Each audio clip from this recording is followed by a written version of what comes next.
Drama serial Anupama के आने वाले एपिसोड बहुत ही जबरदस्त होने वाले हैं। दरअसल दोस्तों, गौतम के कहने पर किंजल को पुलिस पकड़कर ले जाती है।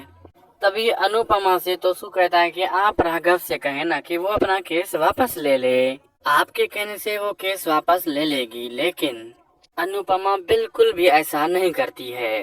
पुलिस को नहीं रोकती, पुलिस किंजल को पकड़कर ले जाती है। और तभी तोसू गुस्से में आ जाता है तो अनुपमा को धक्का दे देता है और गुस्से में आकर कहता है कि आप न किसी की माँ है, न बहू है, न बेटी है, न सास है, आप कुछ भी नहीं है। आप एक सेल्फिश औरत हैं, सेल्फिश, न किसी की सगी है न किसी की हो सकती हैं।